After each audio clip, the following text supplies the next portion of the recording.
What's going on, everyone? My name's Eric, and today on the channel I got this Ibanez Prestige 7-string here that is in for a setup. We're not going to be doing a deep dive on this guitar today, but we're going to be doing a deep dive on the bridge that's on this guitar. This is the Ibanez Edge Zero 7-string, and it is a really wicked 7-string double locking trem bridge. This bridge also comes with another feature on this guitar that pretty well makes this entire setup more or less my favorite double locking trem setup that I've ever played on a guitar. We're going to learn a bit more about this bridge and the other versions of it, and we're going to learn about the secret feature on this guitar that pretty well makes, again, this whole system more or less my favorite double locking trem system, and I'm going to show you how we set up this whole system here. So let's dive into it. So this is the Ibanez Edge Zero trem. This was introduced in around 2008 and is still in production. This bridge takes a lot of design elements from the regular Ibanez Edge, the Low Pro Edge, and some traditional Floyd Rose style bridges. We have two posts that are in the body of the guitar that will adjust the overall height of the bridge, just like your regular Floyd Rose style bridge or your regular Ibanez Edge bridge. Intonation screws right at the front, very similar. This is also a low profile bridge design, which means that a lot of these parts are going to be staying out of your way.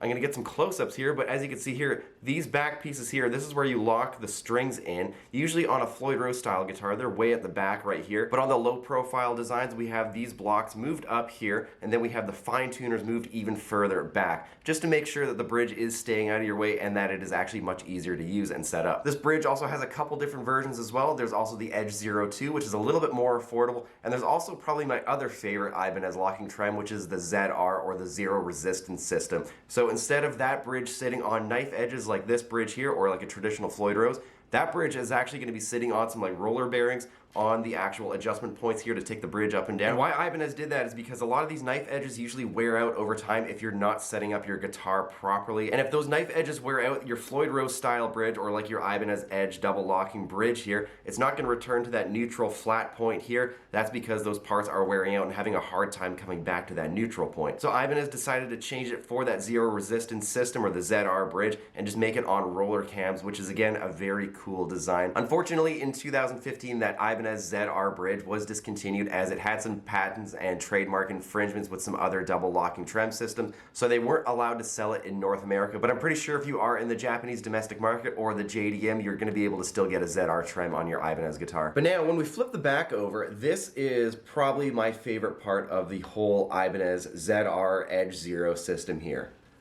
This is the 0-point system, and this is probably the best way to actually adjust and stabilize a double locking trem, in my honest opinion. The 0-point system is a stabilizer system that is used to stabilize the trem and basically get it back to that 0 point, or the neutral point, and making that trem flat and sit how it should be after you set your guitar up properly, so your guitar is not out of whack when you're actually using the double locking trem system. I will be getting some close-ups, but as you can see here, there is a bar that is at the back of this whole system here with springs attached to it, and there's other springs that are in the guitar, like right in the middle of this section here. And in theory and in practice, this allows the bridge to come back to that neutral point much quicker, and it also helps with actually bending notes on your double locking trem. And if you know anything about bending notes on a double locking trem, usually when you bend a single note, the rest of the guitar is going to kind of go out of tune because the pitch is changing, and when you change the pitch on any string on a double locking trem, the rest of the guitar is going to go out of tune. And if you're trying to bend two notes at the same time, usually one of those notes is going to be going out of tune, which makes these guitars not really ideal to track with. So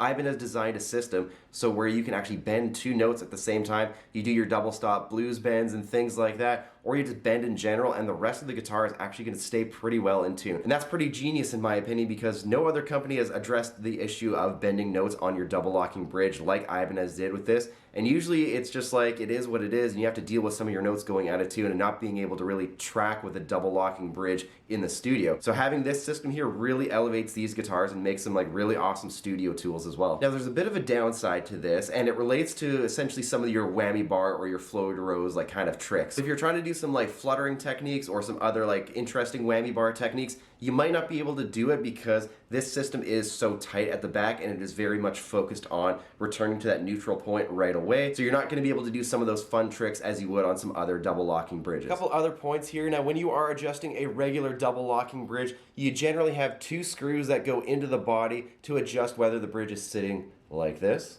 like that, or whether it is sitting straight, depending on how you like the bridge and depending on your string gauge, your tuning, all those things. And sometimes that can be a little bit of a pain to adjust. I've worked on guitars that have stripped screw heads, and it's a pain getting those screws out to replace them with some brand new ones. The 0-point system actually has a thumb screw wheel right here, which you adjust either left or loose to either tighten or loosen the actual spring tension here and getting your bridge setting straight. And there's no screws going into the body outside of mounting this whole actual back piece right here into the guitar. So there's no screws that go into the body that you have to keep adjusting and getting the claw sitting straight and everything like that, just so your guitar is going to work properly. I think that's, again, genius idea. You don't have to mess with any screwdrivers or anything like that. The back cover that goes on this guitar has a cutout for the wheel, so you literally don't have to take the back cover off, and you can just adjust it like this without having to really mess with it. You literally leave this whole thing stock, and you just adjust the wheel, and you're good to go. Again, Ibanez makes some really awesome design choices. This is one of them. Again, this is probably one of my favorite systems that's ever been on a double locking bridge, and this is probably the best way to go about it from a guitar tech perspective, because this is much easier to work on. If you're going to be touring with some of these guitars, super easy to work with, especially if you're restringing your guitars every couple nights, and if you're dealing with a double locking trem system, getting those set up does take some time. This really speeds up the process, and it really just keeps your whole guitar in tune much better than some of those other traditional systems. But it also goes without saying, those traditional systems allowed this one to be designed, so we got to give credit to the original ones because this is a really great evolution of them. And if you don't really like this system and you want to have like a traditional like double locking trem feel that, you know, you can do your crazy whammy bar tricks on and everything like that, you can remove this system, but I really don't recommend doing that. There are so many benefits to this system that it really doesn't make sense that you would want to get rid of this whole system here because it's just so good. That's a quick overview of the Edge Zero, the ZR, and the 0-point system. I might have left a few things out. I'm going to link down below where you can learn about all three of those different systems in much more detail, but otherwise, let's get this on the bench and let's set it up. All right, here's the Edge Zero bridge ready to get set up. I have this block right here. This is something you can get really cheap on Amazon. Link in the description below. This is going to help you when you're setting up your guitar. So when you have the strings loose on any sort of double locking trem, whether it is the Edge Zero or maybe it's a Floyd Rose style bridge or something like that,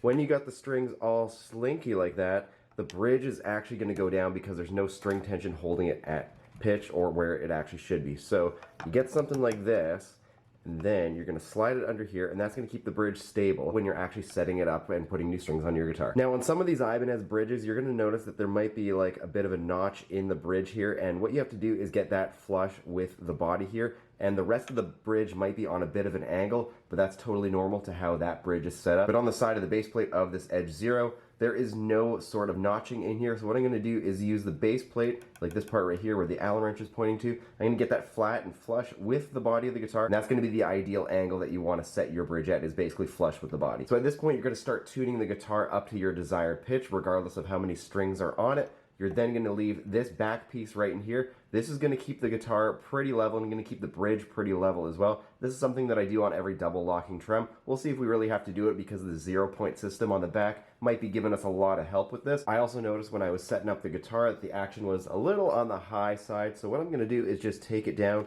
with an Allen wrench at these adjustment posts right here. I have this multi-tool from Gruido, and they are a sub-brand of Joyo. They sent this over to me. It has a ton of different tools on it. We got a flathead screwdriver bit in there, got a bunch of Allen wrench bits. We have some truss rod adjustment tools on here, and this is pretty much going to be all you need if you don't have one of those other multi-tools that come with some of these other guitars. I've used this to work on a bunch of guitars already, and it's actually been pretty sweet. So thanks again to Gruido and Joyo for sending this over. Once again, when you are adjusting the action on your Floyd Rose, you want to make sure there is zero tension on the guitar. The reason you want to do that is because when you are adjusting this bridge or any sort of double locking trem, when the strings are tuned up to pitch, you're going to create some extra wear points right at those knife edges. You're going to wear them out prematurely, and then your bridge is actually not going to come back to that neutral point or the 0-point, even if the guitar has that 0-point system. All right, as you can see, the bridge is sitting at an angle when it should be more or less like this, sitting pretty flat with the body. So we're going to flip the guitar over and we're going to start messing with the 0-point system. All right, so here's the back of the guitar. Here's the 0-point system fully exposed.